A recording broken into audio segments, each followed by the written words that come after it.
Welcome, sisters, to my Wednesday Live with Liz that I'm really trying very hard to do on Wednesdays at noon Central Time. About a half an hour late today, but I was on an extra long walk with my husband and I didn't want to rush it. So take a breath.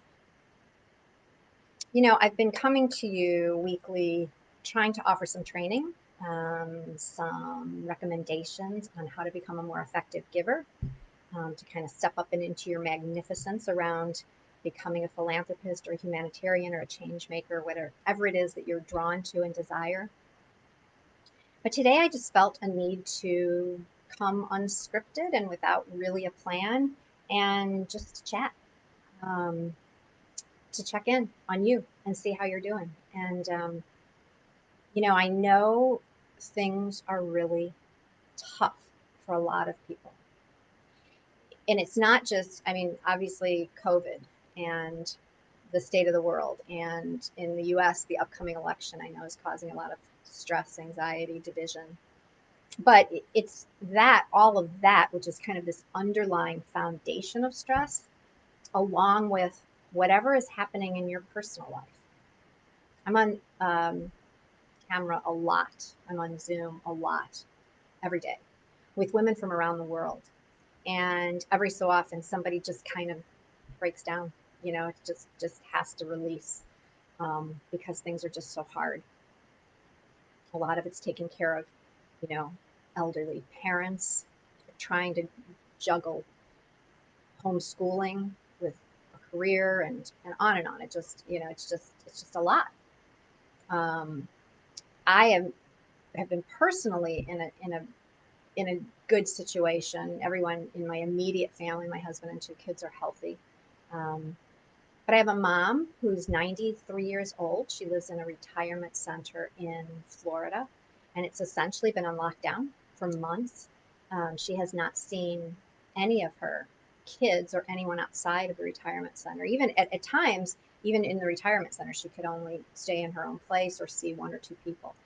Things are starting to open up a little bit, but she and her boyfriend, who is now, I don't know, something like 97 or 98 years old, I kid you not, but they're scared, and they're so scared that they don't even want family coming to visit right now. My sister, who lives relatively close, within an hour of my mom, works in school, and so she's exposed to a lot, and so they're afraid. And so for months, these people that live in this retirement center have not seen family, and so that's awful. It's really, really hard, really, really challenging.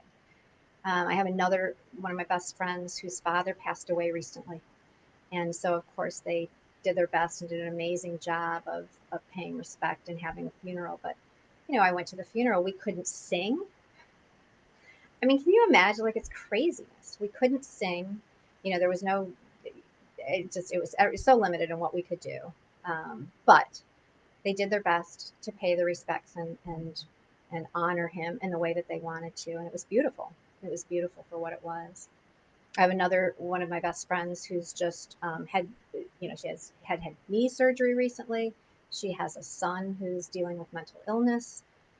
She has a daughter who just broke her arm yesterday. So, like all of that would be enough if not for this underlying foundation of ongoing stress that we don't see relenting yet. It's relentless. We don't see the light yet to know when it's going to end. So, how do we navigate that? And what I want to invite you to is to be gentle with yourself.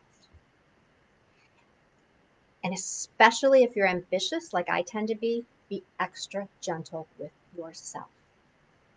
Give yourself permission to not get it all done, to not work to the level that you're used to engage in radical self care and soul care, which I say is not selfish. It's not. It's the thing that's going to keep you energized. It's the thing that's going to keep you going through this to the best of your ability. It's the thing that's going to allow you to be for others when you need to be. And so if you had this, long list of to-dos or this plate of projects that you wanted to complete, change the timeline, push it out. And you might actually experience a sense of relief and freedom and realize that the world's not going to end because you switched the timelines. You took something off the to-do list. You pushed something back. You decided that this can wait until 2021. You might feel a huge sense of relief and freedom. So I really, really want to encourage you to do that. The other thing is, to the extent that you can be with others, family and friends, even if it's here and there or 6 feet apart or with a mask on, do it. I spend, as I said, hours and hours a day on Zoom, and I'm with women from around the world, and they are amazing. But I get really, really tired of Zoom. Sometimes it's the last thing I want to do. I have a 5-hour call when I get off of here, and tomorrow I am on for another 5 hours. Like, that's insane, right? That's ridiculous, but it's where everything's happening, and I love what I do. But last week, Thursday night, I got to go out with my girlfriend. I went to the city. We had dinner together. Oh my God, it had been months. We caught up, and I cannot tell you the burst in energy that resulted from just feeling alive, from just feeling that connection, that true face-to-face connection, 6 feet apart connection, to just be out in the world, and remember that it still exists and there's goodness out there and the things that matter still exist for us. So I encourage that. If you can do that, do it. Take a walk in nature with somebody. Whatever. I mean, whatever you can do it. The other thing I want to say to you is, I know it can feel like, when we look around, like everything's falling apart, and there's something you want to do something about it, and you're not sure how or where, or if you have the time or the energy or the money. So in the next couple of weeks, in November 10th, 11th, and 12th, I'm actually going to offer a training on Zoom, or actually it's not going to be on Zoom. It'll be live here in the Facebook group, 3 days in a row for 30 minutes only, from 12 to 12:30 each day. And I'm going to inspire you, I hope, and encourage you, and provide knowledge and wisdom that will help you focus your efforts on what you could be doing now, what you could squeeze in if you feel like you've got a place for that, to start to make that difference or that impact that you want to make. I call it active hope. Like, it's one thing we can sit back and we can hope that things get better, or we can actually take actions to make things better. It doesn't have to be huge. You don't have to create a nonprofit organization or a foundation or even a business. But there are things that you can do right now to get started. I'm just saying, I've seen there, some of you are on live. I love it. Thank you so much. Dee Dee says, it's a hard time, so make it a gentle time. Oh, I love that. Right? Right? Like, we get to choose. We get to decide, how hard does this need to be?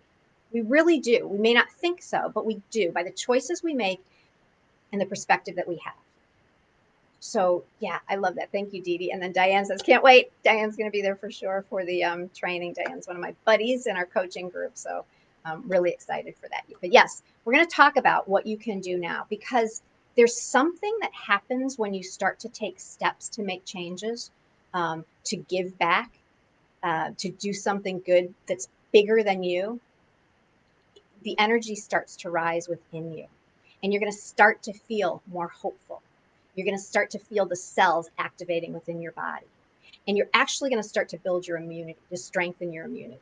So there are really, really good things that can come from this, and it's just taking an approach that doesn't make it another thing on your to-do list. It becomes an added richness to your already beautiful life. And so we're going to talk about that. So that's coming up. Stay tuned. I'll start promoting that more next week. And for those of you in the Facebook Live group, I'm not going to promote this out beyond this group. I'm going to do something bold, daring, and audacious, because that's what I'm about. Something really different, that I think you're going to be really excited about. I'm actually going to be helping you. I'm actually going to be asking you to help me make a year-end donation. And so you're going to get to have input into where I give my money away toward the end of this year. So I'll tell you more about that. Um, until then, I just wish you peace and blessings and gentleness and all good things, and know that this isn't random. This is all purposeful.